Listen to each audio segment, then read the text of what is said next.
Variable is an entity which can hold any value. आज हमने variable discuss करना है। मेरा नाम है विक्रम सिंह, वेलकम टू बाईटेक। अब वेरिएबल क्या होते हैं? नाम से पता लग रहा है, जो वेरी करते हैं।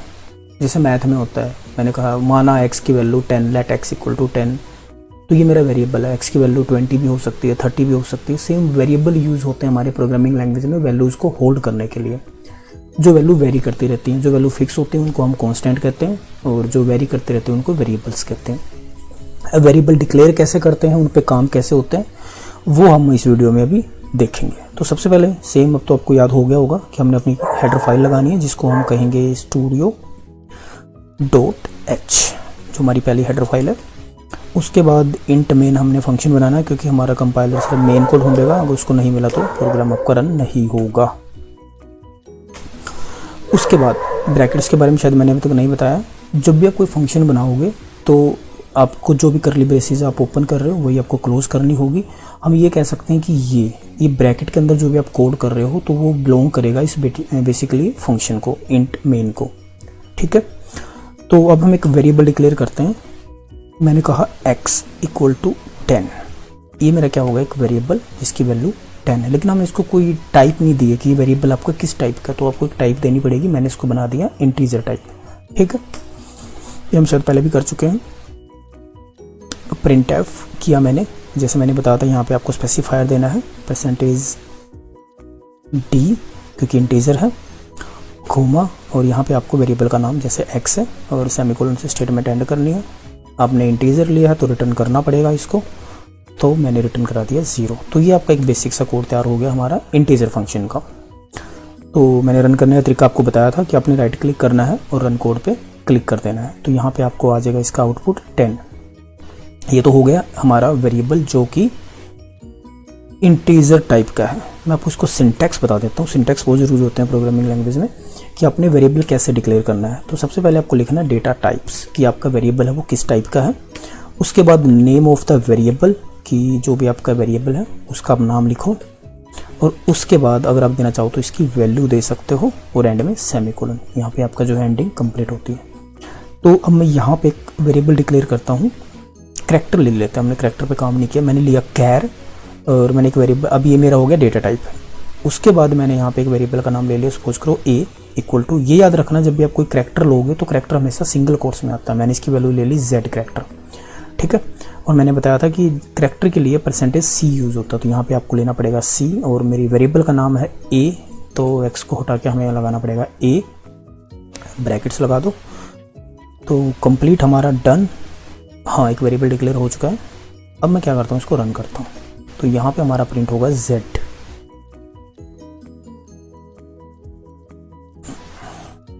तो ये आ गया हमारा यहाँ पे z।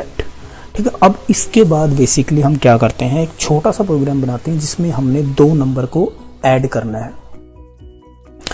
तो उसके लिए आपको बेसिकली क्या करना है, रिटर्न 0 तो हमारा रहेगा ही। मैं यहाँ पे 2 इंटीजर ले लेता हूँ, इंट a 10, b 20, इनको तो हम ऐड करेंगे। एक ब्लैंक ले लेते हैं जिसमें ऐड हमें रखना है। तो मैंने कहा c equal to a plus b। तो क्या हुआ, जो हमारे पास 2 वेरिएबल थे a एंड b, उनको मैंने ऐड करके किस में रख लिया, c में। और फिर मैंने कहा प्रिंट f और %d, क्योंकि इंटीजर को प्रिंट कराना है, और प्रिंट किसको कराना है, c को, क्योंकि c में मेरे दोनों का जो है एडिशन है। तो ये मेरा रिटर्न तो ऐसे ही रहेगा। कंट्रोल एस करते हैं और इसको रन करते हैं, देखते हैं आउटपुट क्या है। तो आउटपुट आ गया मेरा 30। ठीक है, तो ये 2 नंबर को ऐड करके हमने सिंपल बना लिया। तो ये एक सिंपल सा प्रोग्राम है जो आप 2 नंबर को एडिशन का बना सकते हो। हाँ, अभी आपको बिल्कुल सिंपल 30 दिख रहा है। अगर आप चाहते हो कि थोड़ा सा कुछ अच्छा सा लगे कि हाँ ये क्या है, कुछ अगर आप समझाना चाहते हो, तो %d से पहले आप एक मैसेज दे सकते हो। लाइक मैं लिखूँ एडिशन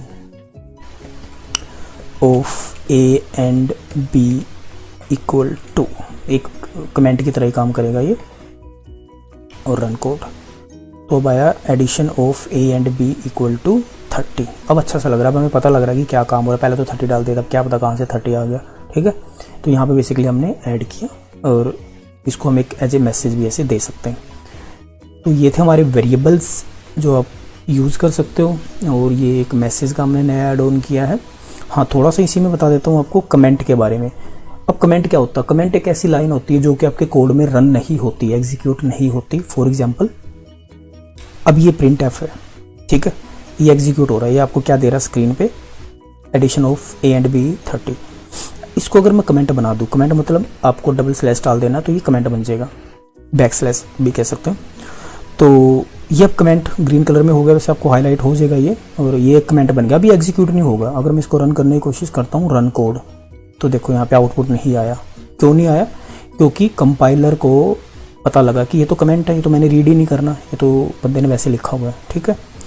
और जैसे मैं कमेंट को हटाता हूँ और कंट्रोल एस करके रन करता हूँ अपने कोड को, तो आपका आउटपुट दोबारा से आ जाएगा सेम वे में। ये था सिंगल लाइन कमेंट। जब आपको एक सिंगल लाइन को कमेंट करना है, यानी आप एक सिंगल लाइन को एग्जीक्यूट नहीं करना चाहते, लेकिन अगर आप चाहते हो कि मल्टीपल लाइंस को अपने कमेंट में डालना है, तो आपने बैक स्लैश स्टार लगा देना है, और जो भी एरिया आपने बनाना है कमेंट, तो वो आप यहाँ पे कमेंट बना सकते हो। मैंने इसके अंदर लिख दिया सारा एरिया, तो ये मेरा कमेंट बन गया। तो मैं अब यहाँ पे कंट्रोल एस करके रन करूँगा तो कुछ आएगा ही नहीं, क्योंकि मेरा कमेंट बन चुका है सब कुछ। तो ये बता देगा कि मेन कहाँ गया, ये मुझे कुछ मिला नहीं है ऐसा कुछ, क्योंकि एक लाइब्रेरी है और कुछ नहीं। सबसे बढ़िया चीज़ क्या है कि आपको कंट्रोल जेड करना है। अगर आप वापस बैक उसमें आना चाहते हो, अनडू करना चाहते हो, तो इसमें कंट्रोल जेड चलता है। तो आपका ये अनडू हो गया, बस रन कर दो। अब फिर सेम वर्किंग करेगा, addition of a and b 30।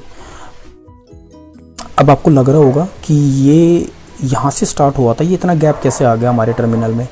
ये बेसिकली क्या होता है कि आपका जो प्रीवियस आउटपुट होता है, ये जितनी बार भी हम प्रोग्राम रन करेंगे तो प्रीवियस आउटपुट को जो है डिलीट करता रहता है। तो ये एरिया सारा आपका यहाँ पे बढ़ता जाएगा जब तक आप इसको एग्जीक्यूट कर रहे हो। अगर आप चाहते हो कि हम अपर कर लें, तो आप इसको यहाँ से डिलीट कर दो, ठीक है।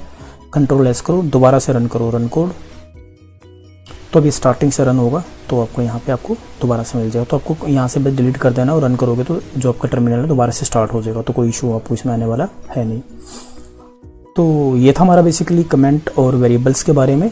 और कोई इश्यूज़ अगर आपको लग रहे हैं, अभी कोई चीज़ नहीं समझ आ रही, वैसे तो मैंने बिल्कुल बेसिक लेवल से स्टार्ट किया है कि सी क्या होती है और कहाँ, एक बेसिक वेरिएबल से और बेसिक लॉजिकल चीज़ों से ही हमने स्टार्ट किया, कोई एडवांस पे अभी हम गए नहीं हैं। फिर भी कोई अगर चीज़ नहीं समझ आ रही है, आप मुझे कमेंट करो, मैं उसका रिप्लाई आपको करूँगा। और कोई इश्यूज़ आ रहा है तो उसको हम डिस्कस कर लेंगे। अब हम मिलेंगे डेटा टाइप्स पे। अगला टॉपिक हमारा डेटा टाइप्स है। Bye, take care.